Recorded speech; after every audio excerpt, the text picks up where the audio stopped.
Di sini kita ada di Visual Studio 2022 ya. Entah Anda menggunakan versi Enterprise, Community atau Professional, kita akan sama-sama belajar untuk memulai pemrograman dasar dengan C++. Tidak perlu bertanya kenapa C++ ya, karena teman-teman sudah tahu sendiri bahwa C++ adalah seperti standar de facto pemrograman dari era tahun 80-70 sampai sekarang gitu ya. Banyak game, aplikasi, high performance apps running di atas C++. Jadi kita akan belajar itu, dan untuk memulainya kita akan pilih modify untuk make sure bahwa semua paket pengembangan C++ sudah kita siapkan. Di sini teman-teman bisa melihat pemilihan, kita akan memilih desktop development with C++ ya. Di situ teman-teman bisa melihat. Oke. Jadi pertama yang harus teman-teman tambahkan itu adalah yang desktop development with C++. Oke. Kita bisa lihat di situ, atau kita bisa melihat individual komponen, terus kemudian teman-teman search C++ dan kita bisa memiliki sekumpulan pilihan terkait dengan C++ ini. Teman-teman bisa melihat kita memilih build tools untuk C++ versi 143 ya. Dan core features ya, kita hanya fokus ke desktop apps untuk kali ini, walaupun teman-teman bisa mengembangkan yang lain ya. Kita menggunakan itu ya, SDK library-nya, kemudian ada MFC juga ya. Kalau teman-teman tahu, MFC itu adalah khusus untuk pengembangan berbasis desktop ya. Sekarang versi berapa nih yang paling baru? C++ MFC. Nah ini ya, banyak sekali pilihannya. Tapi kalau teman-teman bingung, cukup pilih workload dan pilih desktop development C++, kemudian kita selesai ya. Saya akan memilih create new project di sini, dan di sini kita bisa memilih C++ ya sebagai bahasa pemrograman, dan di sini teman-teman bisa melihat sekumpulan opsi untuk pengembangan C++. Saya akan pilih console app, saya akan pilih next ya. Saya akan buat console app hello world gitu ya. Oke. Dan kita tunggu sebentar untuk meng-create sebuah project, dan kita akan kembali setelah ini. Oke, di sini kita melihat bahwa secara default template dari C++ sudah memenuhi untuk kita mulai belajar pemrograman dasar. Di sini di sebelah kanan teman-teman bisa lihat apa yang bisa kita perhatikan. Di sini ada yang kita sebut dengan references. References ini library di luar C++ yang mungkin teman-teman butuhkan.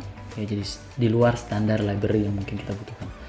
Kemudian di situ ada external dependency, yaitu dependensi yang kita butuhkan ya secara eksternal supaya aplikasi ini bisa berjalan. Begitu banyaknya. Kalau kita membutuhkan header files di luar yang sudah ada, kita bisa tambahkan di sini. Atau jika kita menambahkan resource file seperti image, ya, document atau apapun, kita bisa masukkan di sini. Dan yang terakhir kita punya source files yang ada di sini yang terbuka dan tengah aktif. Kita bisa mulai dengan menjalankannya dengan menekan F5 ya. Kita bisa mulai menekan F5 di sana. Oke, atau debug, kemudian kita start debugging. Maka teman-teman bisa melihat ya bagaimana konfigurasinya. Oke. Dan hasilnya kira-kira seperti ini ya, hello world ya. Begitu mudahnya. Oke.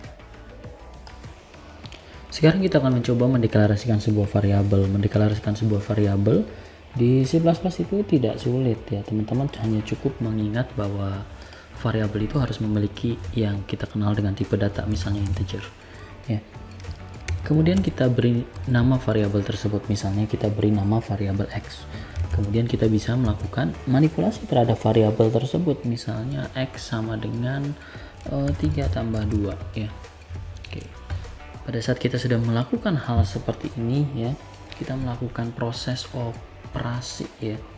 Kita melakukan proses operasi dengan bantuan banyak operan. Di sini ada plus, sama dengan, dan sebagainya. Lalu untuk menampilkan keluaran kita menggunakan standar library yang namanya std.2 cout ya. Oke, teman-teman bisa lihat di sini ya. Dan kita akan menampilkan variabel x, dan ini ada standar end line untuk new line ya, baris baru ya, seperti itu. Jadi kalau kita jalankan kira-kira hasilnya seperti ini. Kita memperoleh nilai 6 dan hello world. tentu repot dong harus mengetik setiap kali std.2 cout. Makanya kita bisa menggunakan yang kita sebut dengan namespace. Kita bisa menggunakan namespace di sini, using namespace, kemudian kita bisa masukkan namespace standar ya. Begitu kita sudah memiliki namespace standar, kita bisa langsung menggunakan seperti ini. Kita tidak perlu lagi menggunakan std.2 cout, endline dan sebagainya. Kita cukup menggunakan cout dan endline. Simple kan? Lalu bagaimana kalau kita pengen menerima masukan? Kita cukup menggunakan cin ya. Kemudian kita lihat arahnya ya. Teman-teman bisa lihat arahnya ke kanan gitu ya. Kemudian kita bisa masukkan X di sana. Ya, saya coba lagi meminta masukan dari rekan-rekan ya berupa cin, kemudian kita akan kali 2 misalnya. Kemudian kita tutup dengan endline. Dan kita lihat apa hasilnya ya.